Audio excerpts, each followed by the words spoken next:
All right, we are live. Oh, this thing again. We are live. Welcome, everyone. Happy Tuesday. Welcome to the Unconventional Mindset. My name's Arum, and every day we get here, we gather together. We are gathered here today to build ourselves a company that's going to generate us, hopefully, $1 million in revenue every single year. That's what we're aiming towards. That's our goal. And we're going to work until we get there. Or, I don't know, I guess until we die, I guess. We're just going to keep plugging away. And what we're building is we're building a Webflow component and template library. So, of course, our hopes is to be able to sell and make money off of components. That is our goal. Hey, what's going on, Ninja? Nice to see you. How you doing today? So, that being said, so where are we? Maybe just a quick overview of where we are. So obviously, it's not obvious at all, but we have built the framework for the actual application for people are going to be able to come in and join our program or our application to, buy the components and templates. So what we need to do is really just build out our components. That's the final thing that we need to do. And I already have a whole bunch of ideas and sketches of all the different components that we want to build in the templates.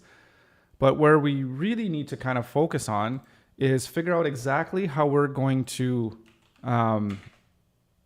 code. Right, let me get this up. Oh my goodness, so many things. We're going to figure out exactly how we want to code and build these components and templates so it has the best possible chance for us to have success. And this is not where I want to go. I want to go client first. Client first. There it is. So, and a lot of you guys have reached out to me and let me know that there are frameworks that are out there where people have already used Webflow quite a bit and that people are using them right now in their own work. So Client-First is one that I've kind of taken a look at, and it seems to be the one that I probably want to use.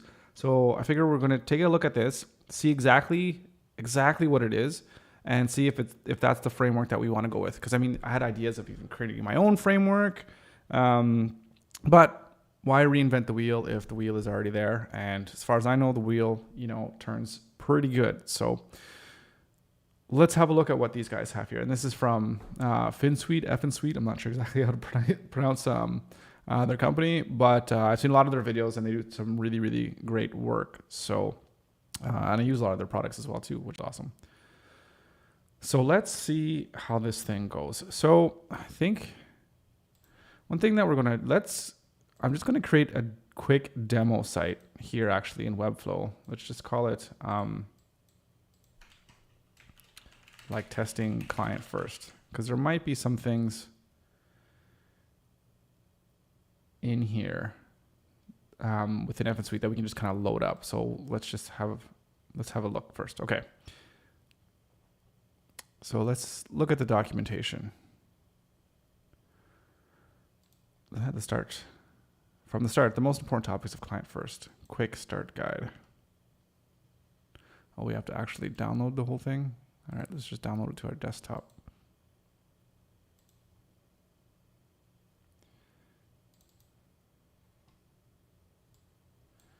Okay, let's have a look. Client-First is a set of guidelines and strategies to help us build Webflow websites. Okay. Strategies for how to identify, use, and manage classes inside Webflow as a platform.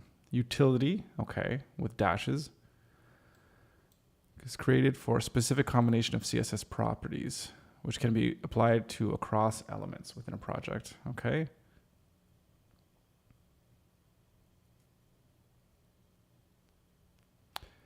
A custom class created for a specific and identifiable component, page, grouping of elements, or a single element.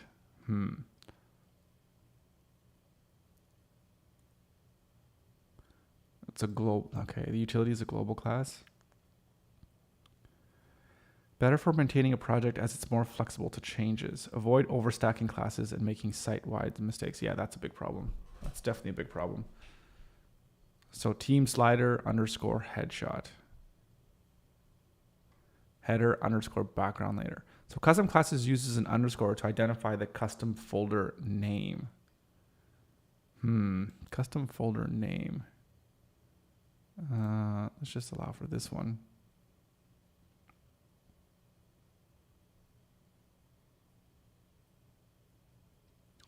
A custom class created for a specific component. Yeah. Outside of the utility classes. Okay.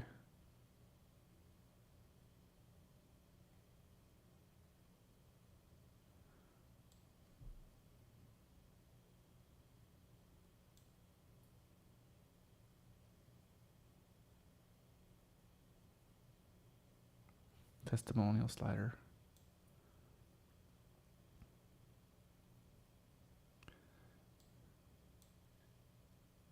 I'd love to see what this looks like in a project, because they're talking about here using it specifically like in a folder structure.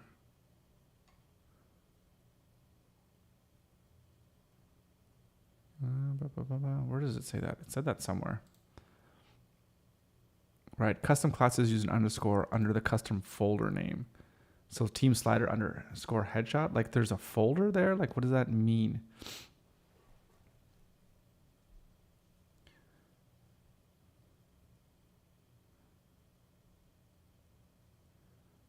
All right, well, let's continue reading, and then I think we'll see if we can figure out and find some type of project that's using it. I'm sure they probably have like a blank template. Well, actually, I'm not sure at all.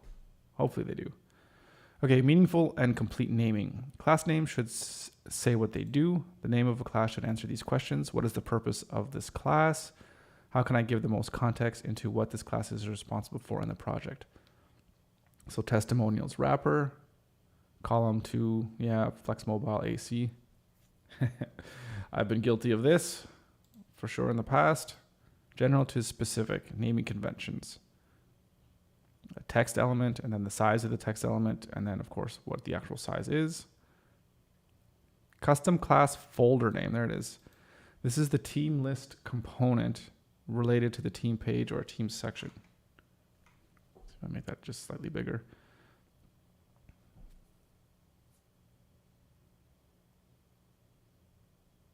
This class is used for the headshot element in a team list. This class is used for the element wrapping the headshot element. So then why, okay, team list underscore headshot. But why is the dash wrapper used? Why is it not underscore wrapper?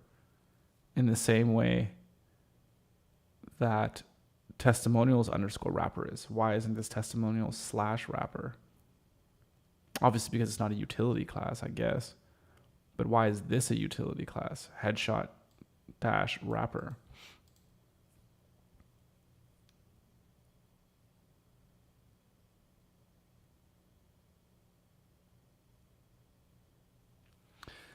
So when they say group in the folder, do they mean specific CSS folders? All right. A global class is intended for use across the entire project. It is a further classification of the purpose of a class. Utility classes and custom classes can be global classes. A global class can use dash or underscore, header underscore background layer, FAQ underscore item. Okay. Combo class is a variant to a base class. It inherits styles from the base class and adds more styles on top of it. Use is, right, is home, is blue, is active, I'm sure. Is active. Is primary if you're using primary colors as opposed to the color names. So page structure, okay.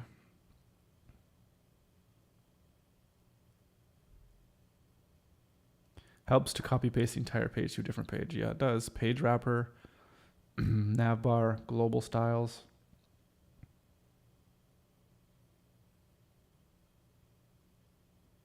Interesting. He's got a global custom CSS for the project. Organizes all custom CSS snippets for the entire project. Interesting. Okay. Main wrapper. Section, whatever that section is.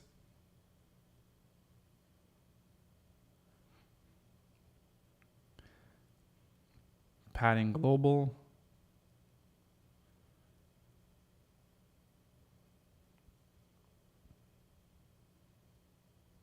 And then container size. I'm not sure I'm sold on this one. Having a different padding within the container. And then a padding for the section.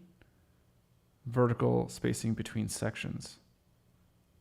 Okay, that's the vertical, right? Between like the sandwich levels. Okay. So section hero, padding, global, container, large. And then they got padding on top of that. A little convoluted.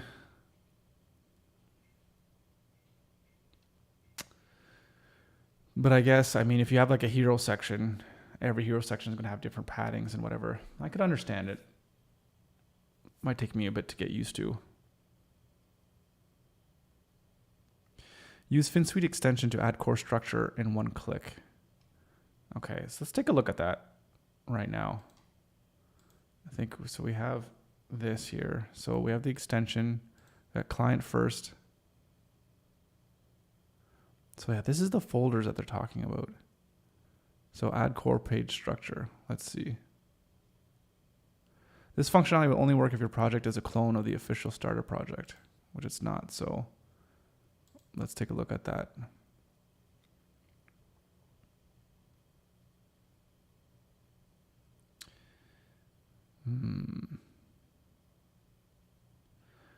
This is the official project starter clonable for Client-First. It contains a style guide page with all the utility classes that come with the Client-First style system. So, well, I guess, we don't want to open. Let's just clone it. Is it doing anything? Oh, there it goes. Create that site. Testing out Client-First. I guess we'll close that one down.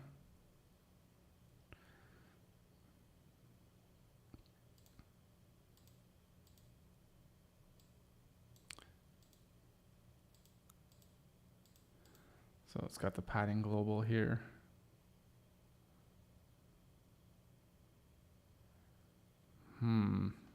Okay, it doesn't have any colors or any. Does it have any variables? It has no variables. Okay, let's see all the good stuff it has.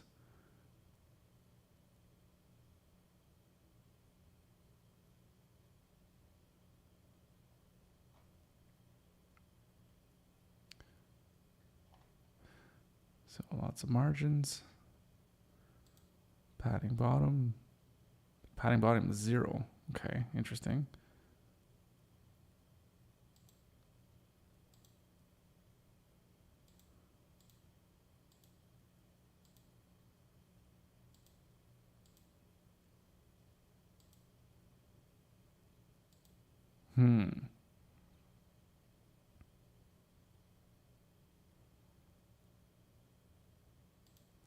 Let's see what we got in here.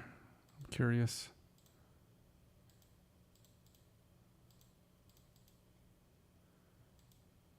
Why won't you let me open up the settings on this thing? Weird. Okay. Okay, got some text stuff.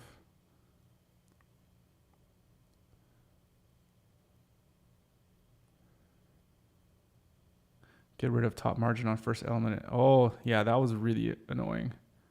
So that's really cool. That's really cool. That's good too.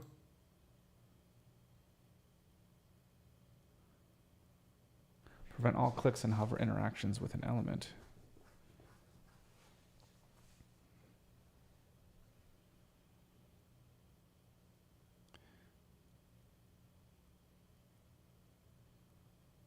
Creates a class of div square.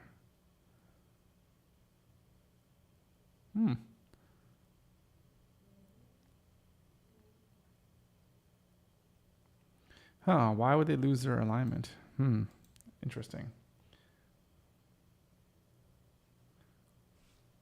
Interesting. Hey, Namirs, how you doing? Welcome to the stream.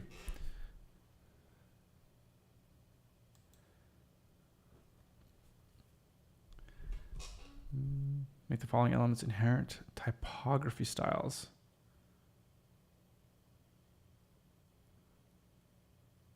Leave this message for future handoff. Yeah.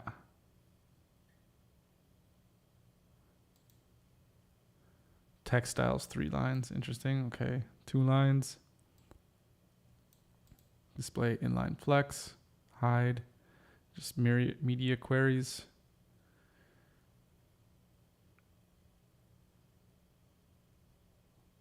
Huh.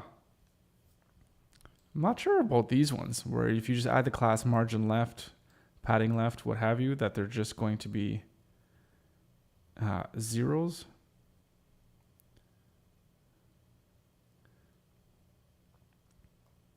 Because and then you might want to just use a CSS reset.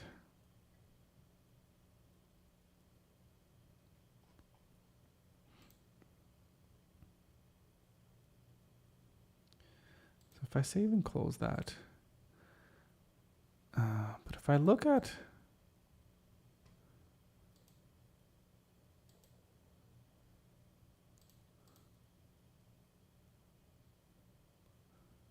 the padding, interesting.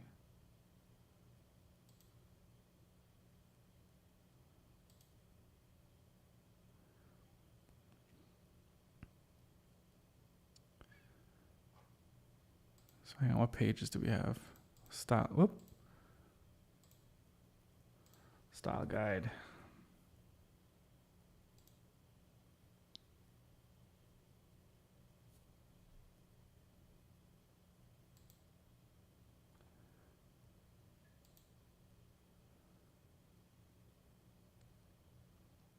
Button group.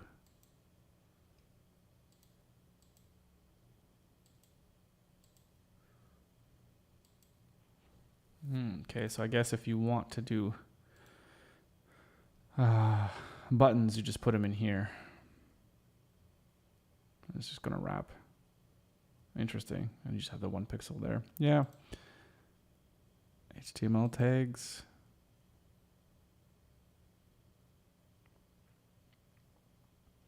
H1, H2, H3, H4, H5, H6.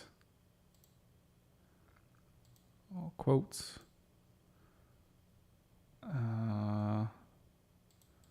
Does the block quote itself have any? Yeah, they got some stuff in there being used.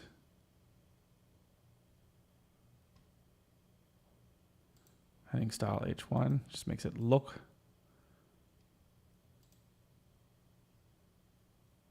They're all H2 headings. But making it look like that. Okay.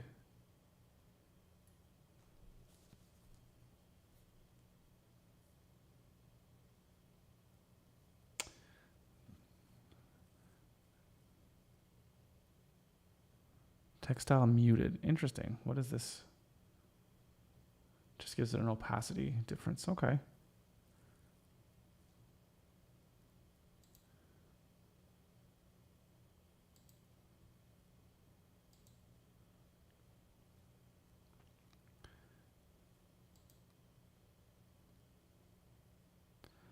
Button combo class system.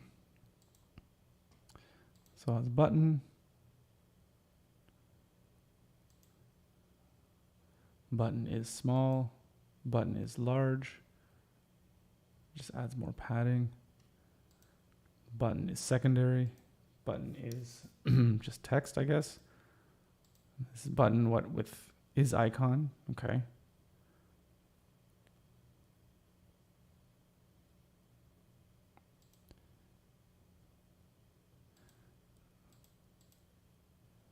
Style guide is color.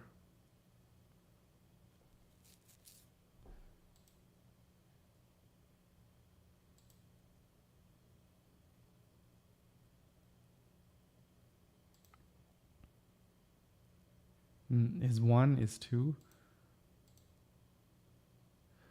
I don't think I like is 2 or 3. I would much prefer. See, I think maybe this thing could probably be updated now that we have variables, because I think when this was made, there was no variables.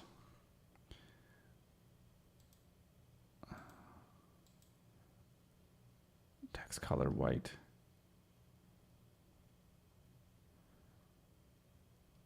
But where's the background coming from? Background color right there.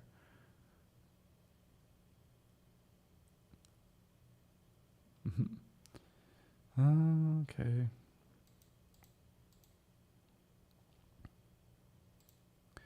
Max width full tablet.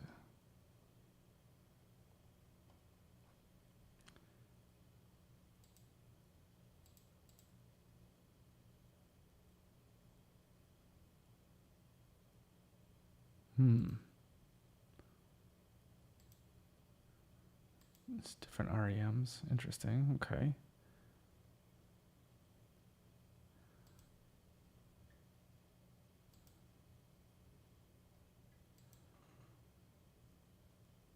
Okay, so what does this say? Okay, padding direction plus padding size. So padding bottom.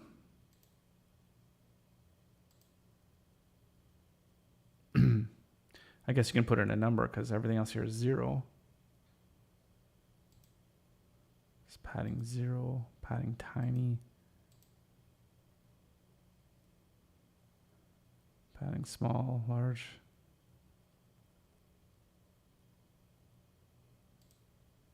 Padding custom.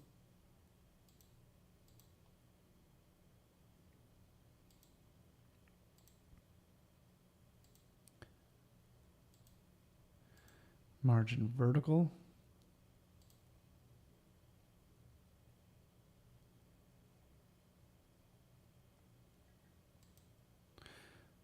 If you did margin horizontal and then merged it with margin tiny, what do you get?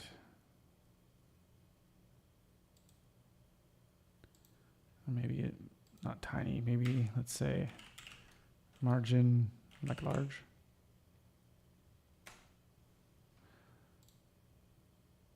Okay, so that is getting through, but it's just on the left and the right. That was horizontal, but what about vertical? So margin large. It should go up and down, which it does. Okay. All right, so I see why they're doing that.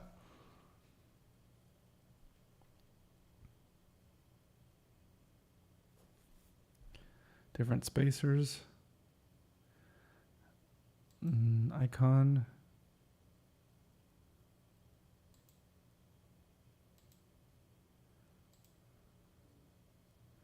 Icon 1 by 1, small. Why is it 1 by 1? Just 1 REM by 1 REM. But then why is it 1 by 1 but medium? Why isn't it icon 2 by 2?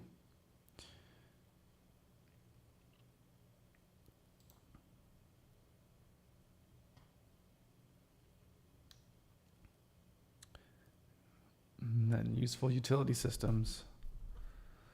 Hide, yep. Hide tablet, hide okay, interesting. And that will probably have settings. Let's have something. I bet mobile portrait, which would be this one, right? Display none. Gotcha.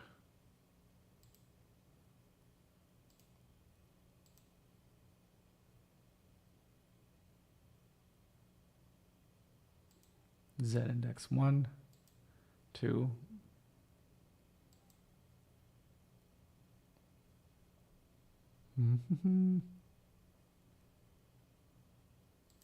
This whole thing is probably in a form. Yeah. Form input is text area. Okay, that's interesting. I like that.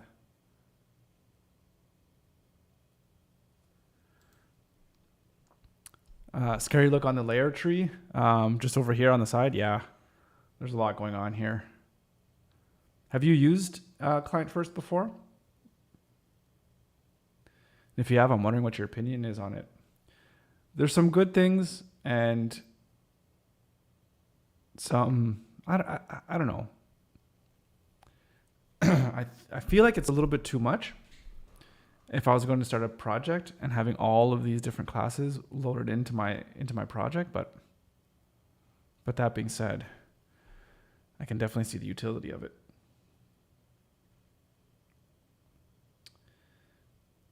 Rich text, yep. This is all inside of a rich text. So all headings, text, rich text. Yep. Okay, that makes sense.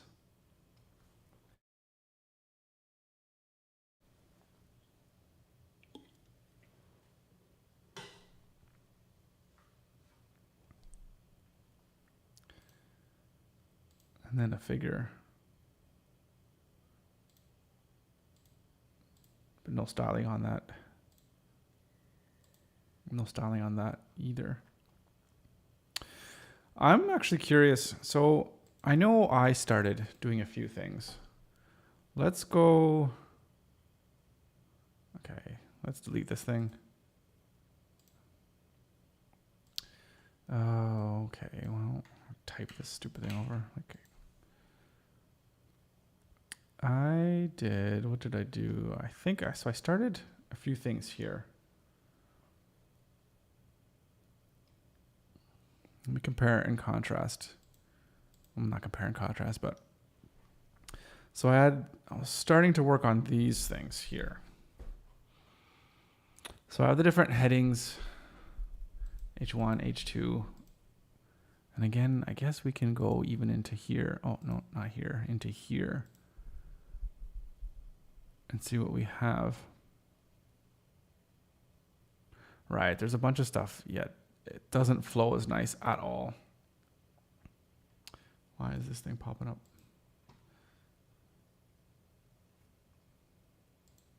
So you haven't worked with Client-First yet? Do you say yet as in you want to? or can't be bothered?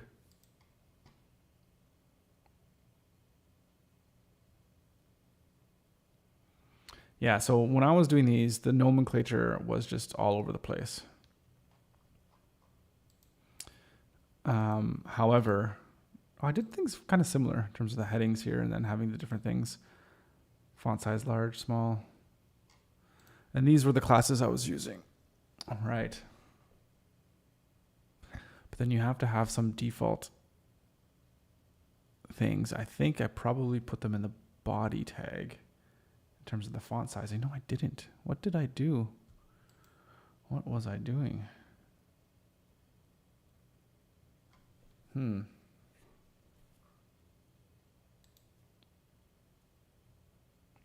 Interesting. Interesting to go back here. I know I liked what I was doing here with all the different with the input fields. See, here's the difference. What I was doing is I do input field and then text area, but they were doing input field and then I think, where are they? Right here. Form input is text area, so that's interesting.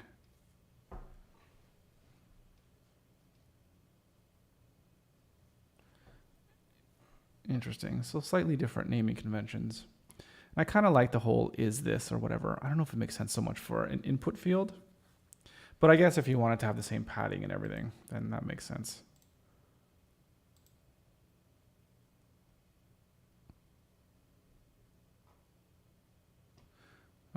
Okay. Let's go back to the quick start guide here. Where is this? Let's do a little bit more reading here. I think what I'm probably going to end up utilizing like 80% of what they have and to kind of create one that's kind of like based off of that, just kind of like is a fork of what it is that of what they're doing, because I don't want to base my whole thing on having to keep their style updated, right? Like I want to update my own, so it's going to be kind of based on their probably a lot of the same style names and style. Like yeah, just using their recommendations for naming. But there's a few organizational things that I think I'll do different. But anyways, it's just in my head right now. But once we start actually building, I think I'll be able to articulate the ways in which I know I'm going to want to do things differently. Use REM. Love that. That's perfect. React Body is one REM. Fantastic. They got their little calculator, which is cool. Accessibility benefits. Yeah, perfect. So you were thinking of using it for this one project, but at the moment it seemed that a better solution was to make everything customized. In terms of the project, like you just kind of write your own code just based on the project. I could totally see that. I remember listening to, I think it was the founder of Finsweet. He's talking about like why they developed it. And yeah, if you're just on your own and you're just building a website, totally, just do your own thing. And it makes sense for you. And that's perfect. But the problem that they were having is that, once you start getting more clients and you have more developers or designers or whatever working on a project, it becomes increasingly difficult for somebody to jump into a project and understand what the hell is going on. So if you get everybody on the same page using the same class names and class structures, that's a really good start. But I think there's something to be said about not being so strict and so rigid that every single thing has to be cross website and cross project compatible, because different projects are going to have different layouts, different elements and those kinds of things. So being a little bit flexible, which I think this framework does provide flexibility, like in terms of naming the sections or whatever. So you just name them differently based on what it is that you're building, but still maintaining that same consistency between projects. So even if you don't know the project, you can still have a quick glance and kind of understand what's going on. And it's really different too in terms of when you're writing code and you can see the code. It's so different than when you're looking in Webflow, where you can't really see the CSS and it's just in those like little blocks and those names. So it's a different way of interacting with people. And I'll be honest, for me, I've collaborated with a lot of people on building lots of different applications, but not within Webflow. I've never shared a Webflow project with any other developer before. Well, I have with some, but never had any issues in terms of class sizing or anything like that, because I would be the one doing all the designing. Everyone else was doing developing stuff. So anyways, it is quite interesting. But the thing, of course, to consider is that I want to make the pixel pieces, the whole component and template library, I want to make it super, super functional for people that do work in agencies or do work with clients or do work with multiple people that are going to be sharing these projects, and they're going to be doing multiple websites and they want to be able to jump from one site to the other and maintain consistency. So if I can't provide that, then they're going to look at pixel pieces like, well, why would I even buy this product? Because it's just doesn't really help with my workflow, right? So yeah, anyways. Right, accessibility benefits, VW, VH values are not respected. Okay, so they don't do that, eh? Okay. Well, that's fair enough. Using those, I rarely use them unless I want to do something to just have like an image or a video just be like the full screen background. And then you can have a fallback of a background image if it doesn't load up or what have you. Other than that, I never really use those. All right, fluid responsive generator.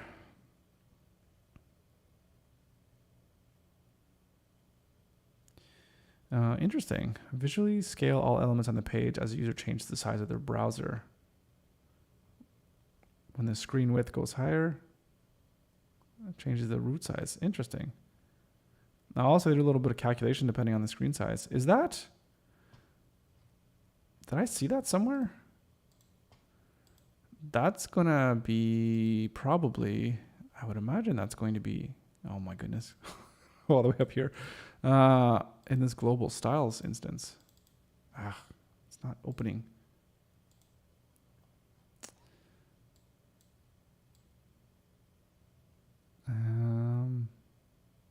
Oh, it's not here. It's not there. Where is it?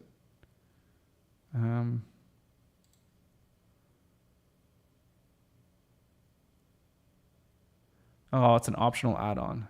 Add it or don't add it to any project.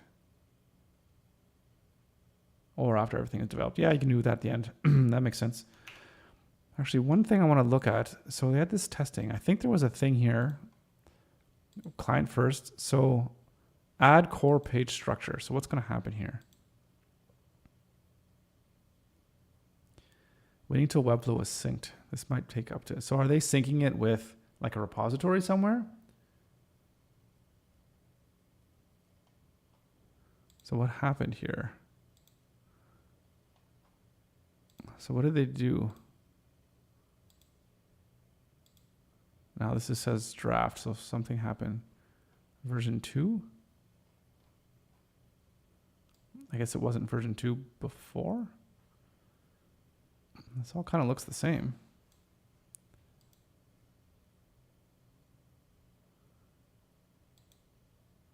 What happened?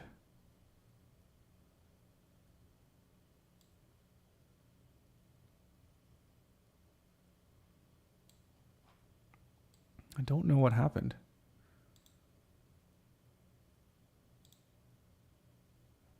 Huh. Oh, this is the fluid design generator. Okay, I see. Here we go. So you can, you can update on what you want. Oh, that's kind of cool. I see. Then it just adds that to you. Cool.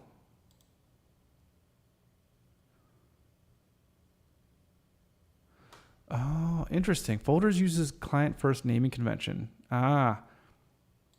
So you can see what your CSS is based on how you labeled your class names. So like you can see all the form classes, and this is form input. Oh, cool. And then it shows you what pages are used on. So form, that's interesting. That's cool. I like that. And this is just their style guide, which is a lot. Home message, that's just everything. And then utility page.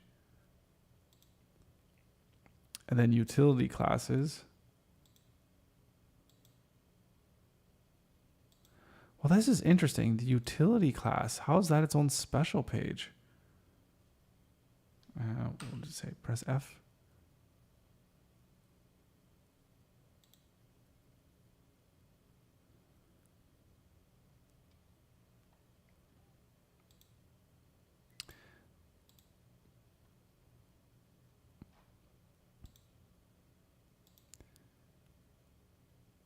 No affected elements on this page. So div square, display, button group. So if you have this page, so what if I go here? So folders uses client first. So utility classes. Okay. So it looks like, so all the CSS on this project that I have has, everything's in a utility class. So that's just what it is, block quote. And black text. So that just ends up being utility class, unless you start with like a name and then do underscore. Like if I just make something, maybe let's just make something heading like large. Ugh. And I don't know, let's just give this. Okay, we're just going to play around with this and hit F key. Oh, that's not working. Let's go client first and folders. Editing is disabled while we sync. Okay, now it's syncing. So now it has this heading class and then this heading large. Interesting. And can I, okay. I could rename it here too. Oh, that is really cool. That's cool. And let's X out of that. Okay, so that's what they mean by the folders. I like that. So that's like right away, you got to use that. That's really good. I like that. Okay, minimal stacking strategy. That's a big problem as well too if you want to get lots of different things. Like there's so many different things. 1 or 2 is good. 3, that's you kind of don't want to do that. Okay. Build a maintainable project and avoid deep stacking. I think one of the ways you can do that is probably wrapping stuff in divs, which is like, you know, having divitis where if you're doing it by hand, you wrap things in divs just to kind of fix things, but it's not the greatest way to go because it makes your code a little bit messy. But I guess with this, you don't worry so much about that. Anyways, how to avoid deep stacking. So instead of having all this, you can merge it. You can create a combo class, text style alternative. Use Finsweet extension to merge classes.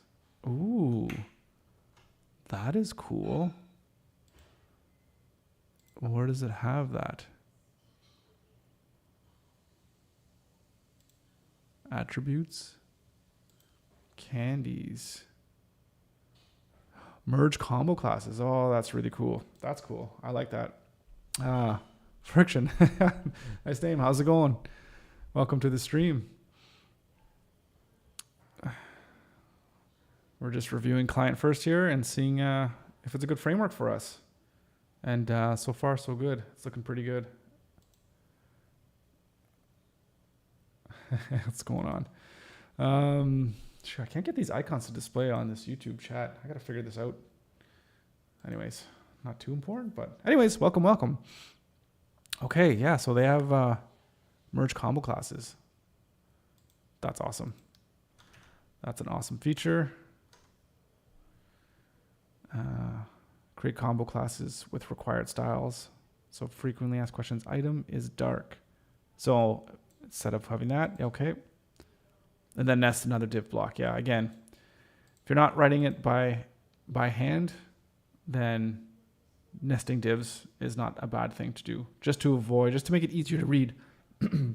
Again, code-wise, if I was reading it in HTML, like nesting divs just drives me insane. But for here, since you're not looking at it and it's a visual editor, then that would work. Okay, so I like that. All this typography stuff is excellent. I really like this. Although I think there's a weight of 900. I usually typically don't use 800. I'll use 900, 700, 500, 400. So, yeah, I mean, none of that's a big deal. Text color. Okay. Based on the project styles for sure. And I think this is where when you're going to start going into the Webflow variables, when you're on here and you can actually identify your variables, color 1, 2, 3, or 4, or whatever you want to call it, red, blue, what have you, then you could mix that in with your text colors. And that's going to be amazing. And I think it's going to be really easy to, if you cut and paste whatever style guide or whatever it is for your starting project, from project to project, it's going to be super easy to just go ahead and change your colors and boom, you already have your theme applied. So that's going to be awesome. Heading classes, that's cool. Again, everyone might have different font sizes for what they want for their headings. So, I mean, that's kind of project dependent, but having a good starting point is perfect. Custom typography classes is very unique. Requires deep stacking or is better managed outside of the utility system. Right. Yeah, that's where I know sometimes for me, I run into a little bit of problems where it's like, oh, I have a font here, but I want it to be a little bit different. Yeah. Candies, merge combo classes. Testimonial, author's text. That's nice. Footer link, hero subtitle, team user description. Yeah. The only problem with subclasses like names like this, team user description, then you're only going to want to reuse that on like a team page. But if you have that same font style that you want to apply to another section weird kind of heading, then it gets a little bit annoying, but that's going to be a problem in every project, not just a Webflow project. So the utility classes for spacing, yeah. So this is the one where I'm not sure exactly if this is how I like to do things. Well, I know it's not how I like to do things, but so padding direction and then the padding size in that direction. So you have to do a combo class just to get your spacings right. So if you want to do a padding on the top and you want it to be 1, you have to go padding top, padding small. So I get that. I think that makes it more sense than how I usually do it is I'll go padding top dash small, padding top dash medium, and then you have to do another one, padding top or padding like right medium, padding right small. So you have to create one for each of them, each of the different combos. So there's like 4 different options. So this one, I think I like what they're doing here and that it simplifies things. Yeah, you have to do a combo class, but you just do 2 and then away you go. So I like that.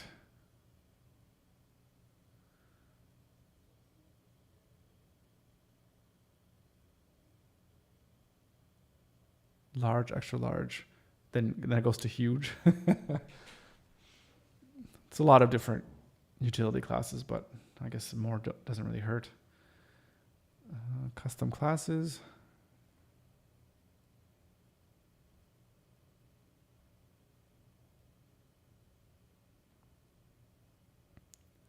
Create a custom class to an element when it requires unique spacing that is not covered in the utility system. So if the form input has a unique margin bottom, what do you want to do?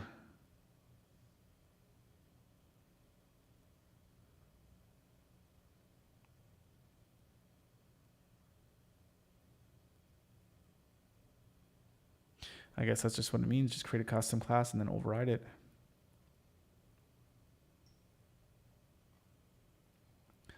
Spacing strategy. Add blocks between elements to add spacing.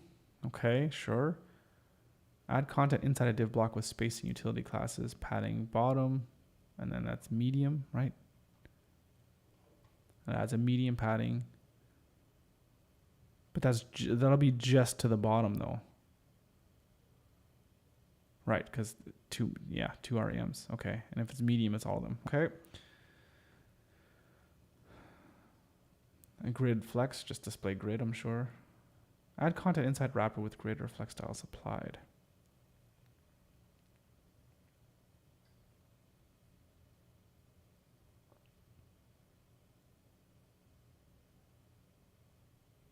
Okay.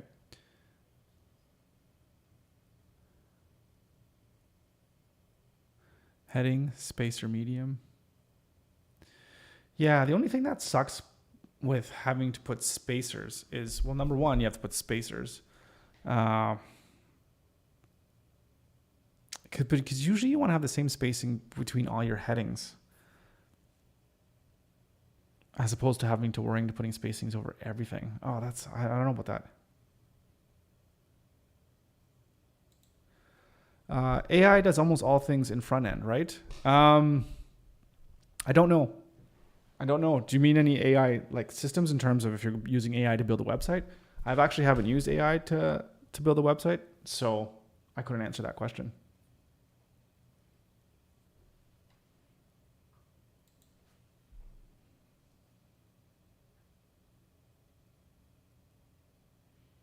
And I guess, did Webflow introduce any type of AI tools? They very well may have, but I don't know.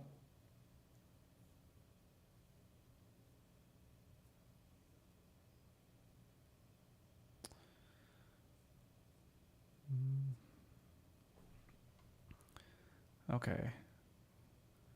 So you do lots of different things: testimonials, content, heading, text block, and a link.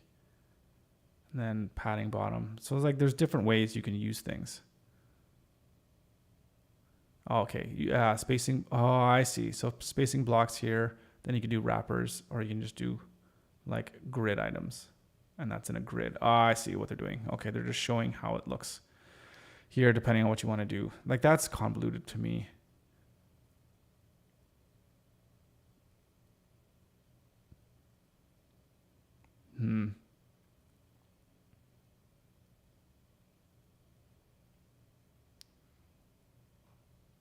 Yeah, that'll be interesting when you're actually working with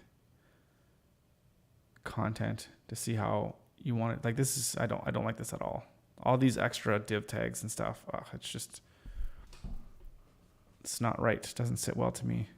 I'd almost rather put a combo class of what the padding is going to be on that actual heading itself.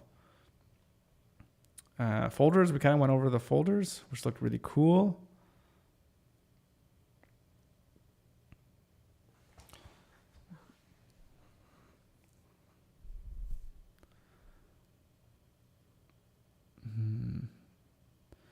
All right, so example of page built with custom classes and utility classes. The word before the underscore, fair enough. Page wrapper.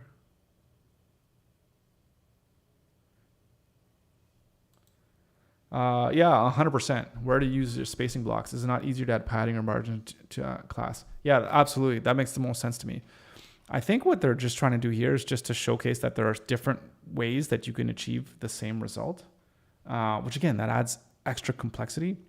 But if you wanted to have a spacer to space out different sections in a website, I guess you can use that there. Or if you have a page that just has a little bit more of a unique layout. But yeah, it doesn't make any sense to me. Just have your heading. Just add, padding.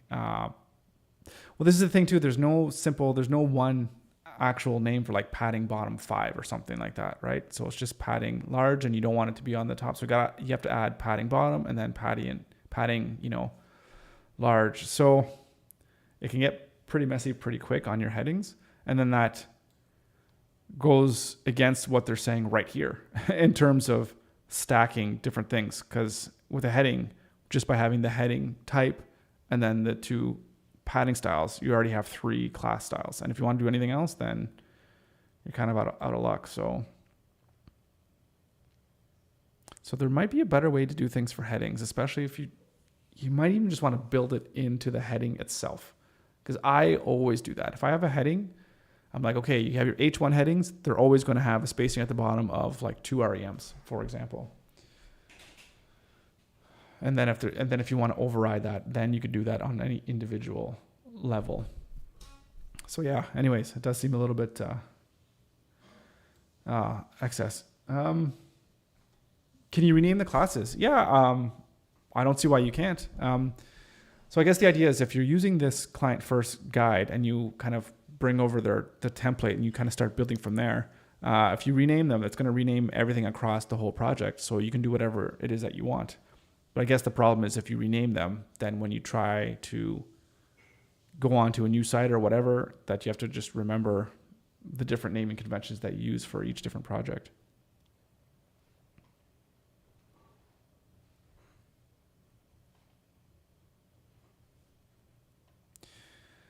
Okay, and here, so we have, okay, so these are your utility classes. So even heading style H3, should that be here somewhere? I guess it's going to be in here. We just can't see it. Oh yeah, button. Okay. And then the pricing card underscore component, and then underscore wrapper header. That's all going to show up in here. Okay.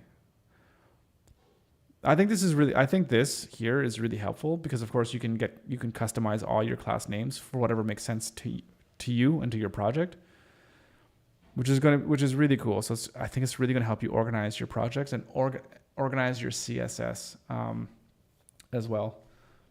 So when I used to do CSS by hand, a lot of the times I would organize my CSS files in different pages depending on what it was for. So I had different pages for different objects. I had different pages I had a page for typography.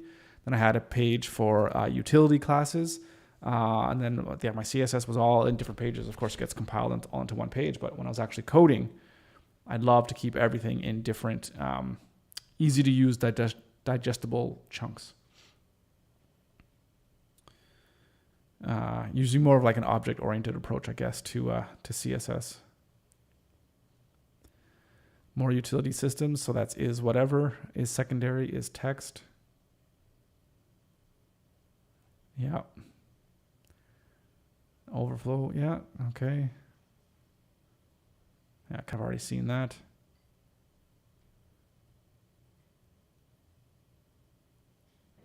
I like this one. I always remember the CSS resets that I would do.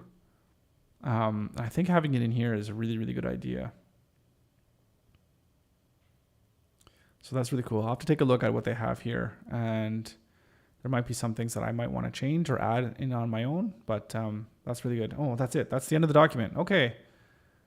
That's pretty good. That's pretty good. I really like this. Okay, so core structure.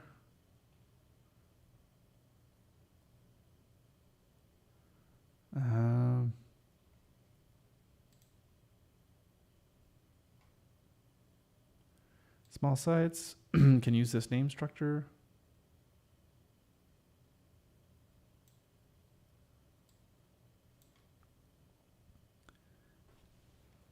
Right, so they start page wrapper, main wrapper, section header, padding global, container large.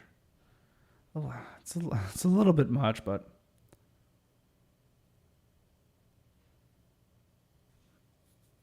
I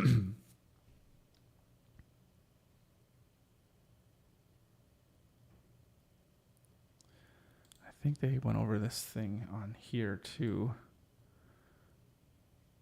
Right, here you go. Page wrapper, main wrapper, section. That seems is that a little bit different here? Page wrapper, main wrapper, section, padding, container, another padding. Okay, so it's the same. So I'm not too familiar with it, but I think I can get on board with it. Because I think that's going to be huge, especially someone's coming from client-first. If this is the structure that people look for and then they can see it, I think they'll be like, oh yeah, okay, I get this. And they'll be able to jump right in.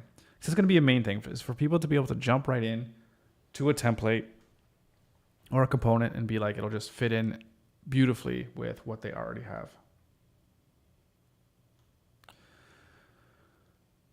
Right.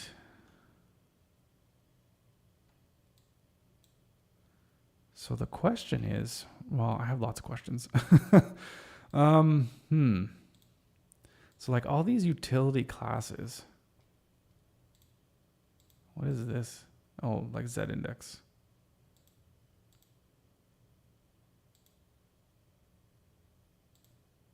Button. Why does this have an eyedropper? Oh, because it doesn't have a folder. It's an actual style. Got it.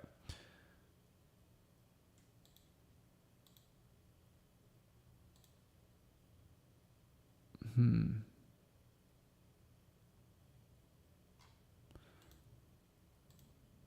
I don't want to copy that specifically. Editing is disabled while we sync with Webflow in the background. Oh, I guess that's whatever this extension is doing. And it's doing its whatever syncing stuff. Connect your powerful to find an app. I haven't seen this. Ooh, what do they have here? Oh, right. Member stack is what I need to kind of go into. Cool. Anyways, we'll look at that later.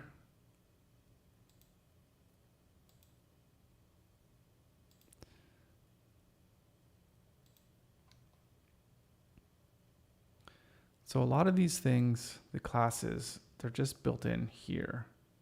Okay.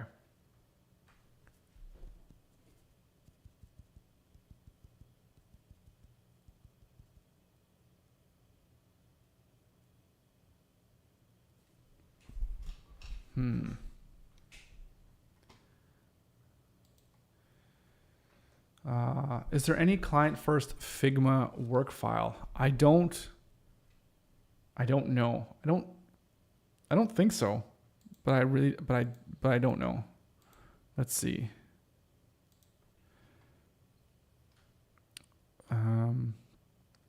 Projects using client-first. I'll submit your project. That's just it's just like a showcase. So it looks to me like you can just get the clonable site here.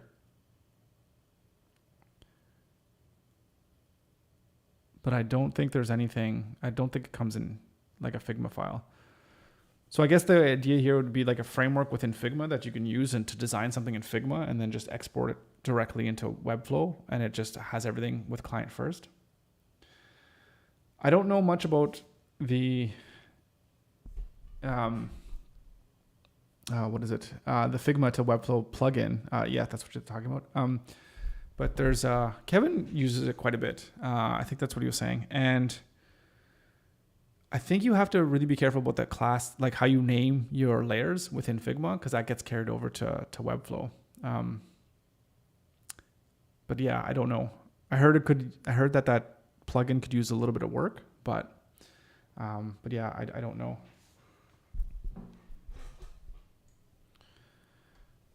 That would be interesting. I could imagine that being a lot of work, and yeah, and you have to really name your classes appropriately. Or sorry, your layers appropriately within Figma. That's a really good point, though. If you're building something in Figma and then you want to bring it into Webflow, and you're like, oh shit, like I have to rename all the classes and have to do everything differently. So that could be a little bit of a time sink.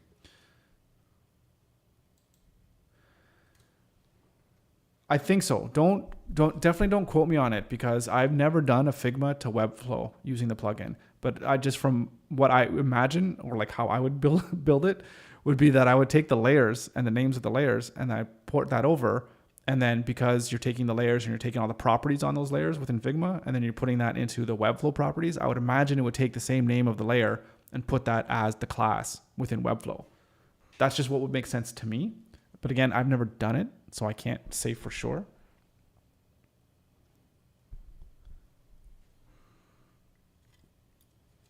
But then you also have issues where you're not going to be able to do combo classes, because you can't name layers multiple things within Figma unless somehow you have underscores. No, even underscores wouldn't work, because that's like how they call their, those utility classes and how they do the folder structures within client-first. So yeah, it's a good point. It's something to consider. I'm going to make a note of this in my notes section, because that would be something to, later on as we get, popular and get people using this, and if we see it's catching on, how do you make it better so that when you do take something from Figma, it could go right into a framework. And then maybe that's creating a framework that's a little bit different than what the client first is, to make it easier to transpose from one app to the other. Actually, I'll just use this pen here. Okay. Part 2.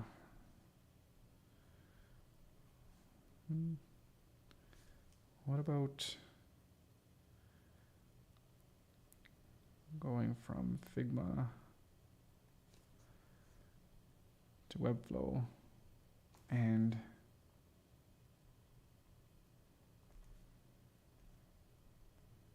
maintaining client first?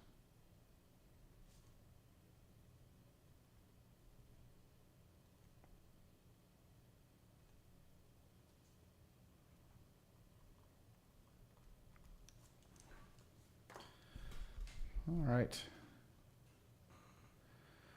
Okay. So I think bottom line is, I'm going to use this. Bottom line. This is going to work really, really well.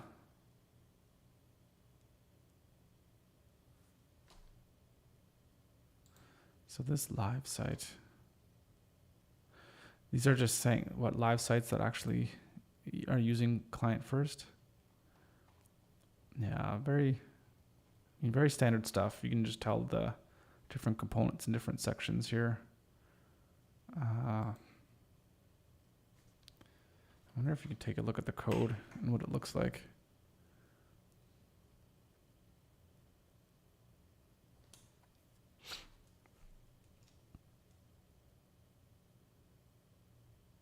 Yeah, you can tell they have this right here. And they just kind of left it in, which is fine. You don't have to take it out, but okay. Cool.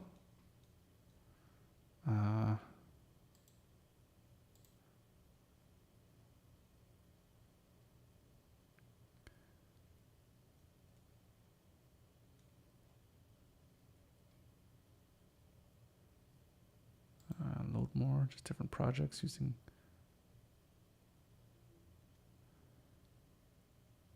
I rebuilt Webflow's website. Interesting. Okay.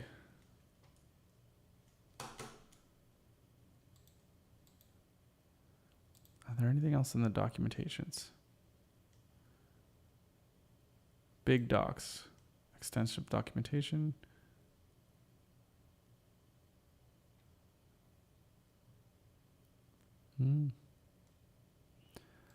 Take months. Haha. We got it in an hour and 6 minutes. Utility classes, custom class, yeah. Naming mindset.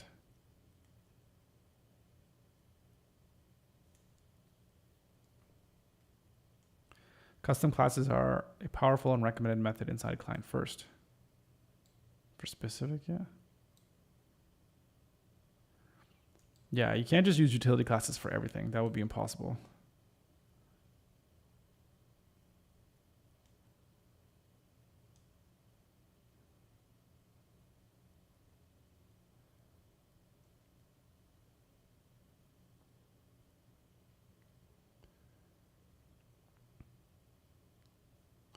Yeah. In traditional CSS, a stack solution may be the better solution. Yeah. Yeah, of course. No, this is not. This is Webflow. It's a completely different beast. That's why it has you need a whole different shift in mentality.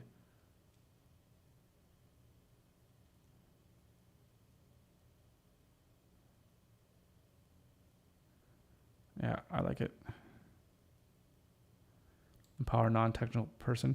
I guess that's where something like, what the hell is it called? Like Framer is even better, I guess, than Webflow in terms of non-technical people being able to build and manage websites.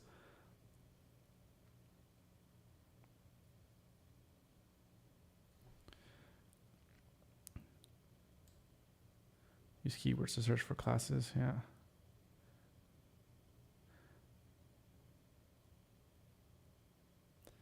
Yeah. No, I like it. I like the philosophy. It's very similar to what I think, but I'm glad they took the time to put this into, to just really define everything really, really well. So while I'm not 100% agreed on every class name and how everything is going, but I could see it really growing on me, and I could just adopt it.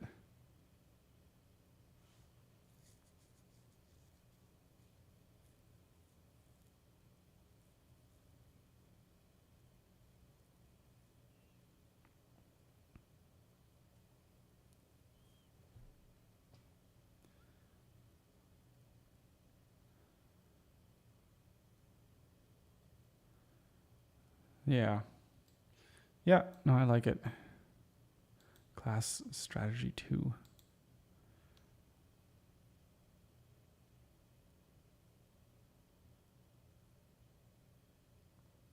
Yeah, these utility things are a lot faster.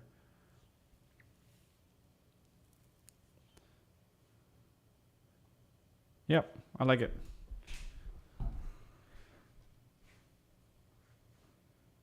Convert past projects. Oh my goodness. want to clone it, because I guess when you clone it, you get everything, because it's basically a style guide. So that's what I want to do. So I want to build a style guide too, but again, I don't think I want their style guide. I don't know. That's where it becomes a little bit. That's where I don't know.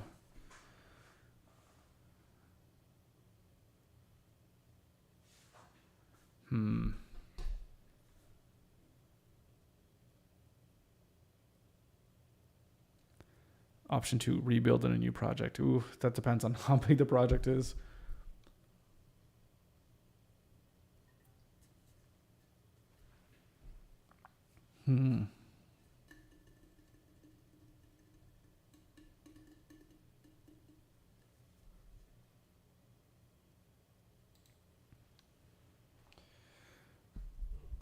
So you can import components with 2 classes. That is pretty cool, and that's probably as many classes as you want. Maybe 3 would be pushing it. So that's awesome. So how do you give them different class names? Is it within the layers, or is there a specific? There's probably something in Figma that allows you to give your layer another name, or add in a class somewhere. But that's really cool. Thanks for testing that. That's really good to know. That's really helpful.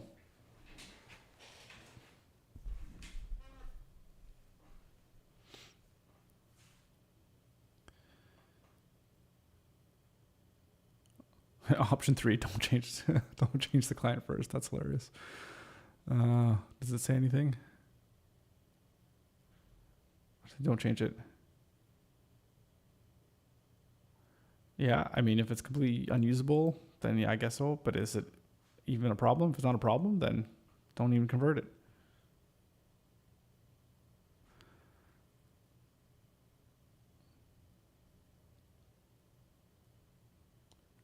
Go with option 2, rebuild in a new project.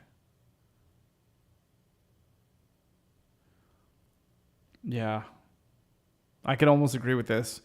I'm going to have to do some serious CSS changes into this project that I have right now.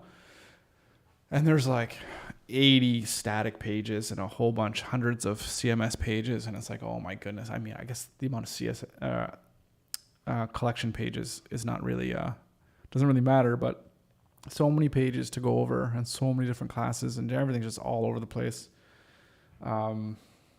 Yeah, sometimes you just got to put it out to pasture and start something new, but we'll see. We'll see how that goes.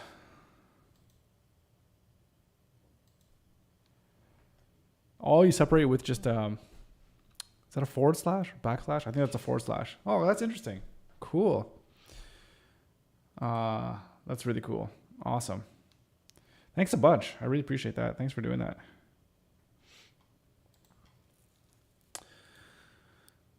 Okay. Yeah. So I'll try this at some point too. Okay. So the question I have, the thing that I'm thinking, I guess, is if I'm going to implement this in my component and template library, is do I link specifically to their client first project, which would be like this thing here, like this style guide? Do I import that into my, Pixel Pieces project where all the different components are going to be? Or do I just take their basic, like all their ideas behind client first and all that stuff and but use like my own, right? Like it's my own, basically, like if I'm forking something. But then the thing is if they make any updates to their style guide, I'm not going to know about it because I'm not going to be pulling in the latest version. And that being said, I don't know if this stuff even pulls in, like how you pull in the latest version of the style guide, if you even can. If it's just like, oh, well, just clone this clonable thing and it's just whenever they actually update it is when you get the new stuff. Like, I don't know if it automatically just pulls in the new stuff whenever they make a change to this project. And I guess that's a thing that I need to learn too, is how do you make a site available in the marketplace to be cloned? So let's have a look here. Does it say, like, how do I how do I go into a site and make it into like a template for Webflow? Oh my goodness, I don't even know how you do that. How could you do that? Marketplace. This is just going to go back to the whole marketplace. Let's how to submit a site, or say how to make a site available for Webflow cloning.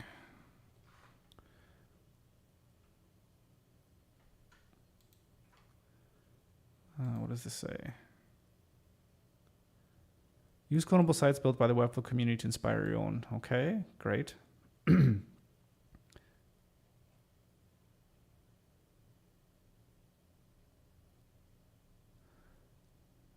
to clone a site. Okay, I know how to clone, but how do I submit a site for cloning?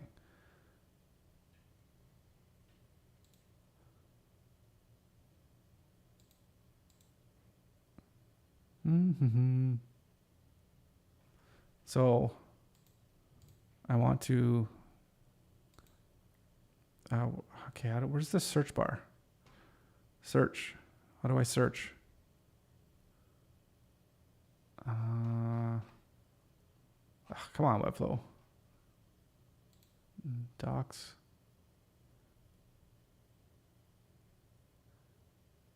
All right. Webflow, add to showcase. Showcase the site. Here we go.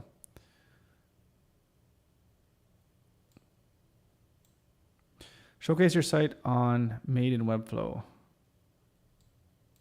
On your creator profile.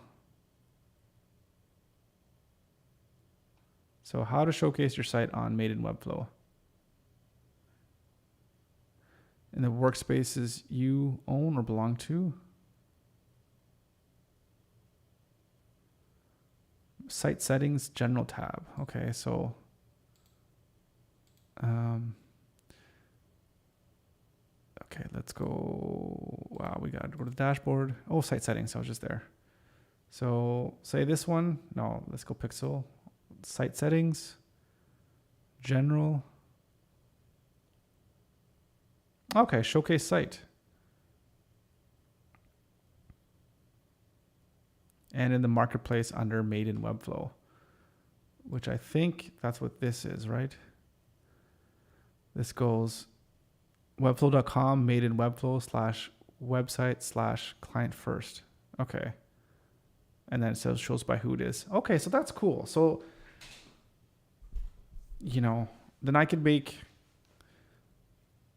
my own version. And I guess whenever you clone a site, then whenever you update it, like within your Webflow, right? Then when someone clones it, they'll get that new version. But they won't automatically get that new version if they have already cloned it. I guess that's the difference there. Okay. Okay, that's good to know.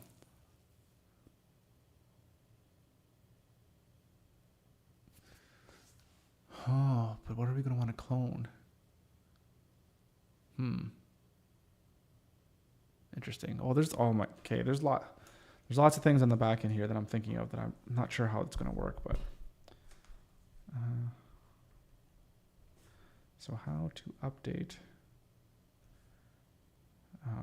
style guide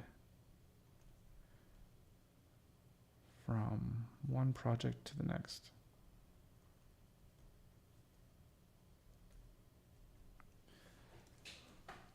That'll be interesting.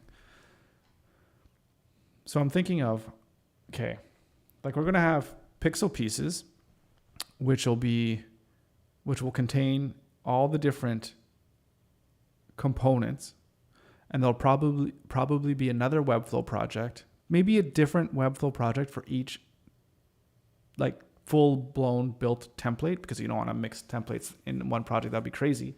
I think it would be anyways.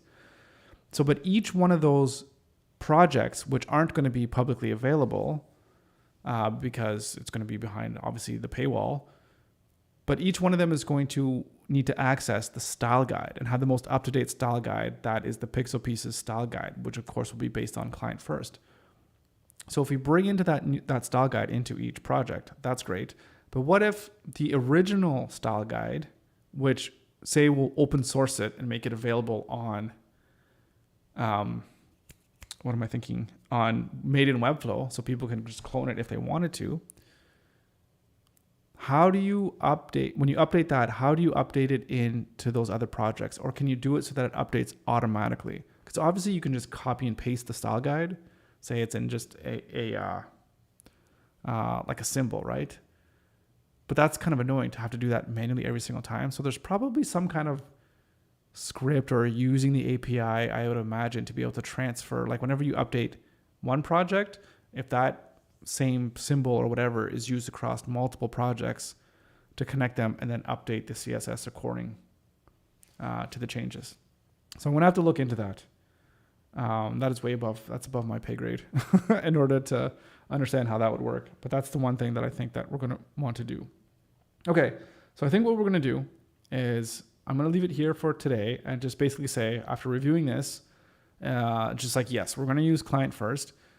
Again, probably not going to use it in terms of a straight cut and paste, because I probably want to have my own like spacings and issues and that in terms of like the H1, H2 and all that kind of stuff, because it's not quite what I like, but I'm going to use the exact same naming structure.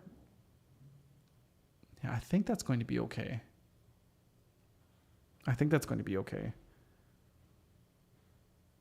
I'm just trying to think now, if other people are using client first,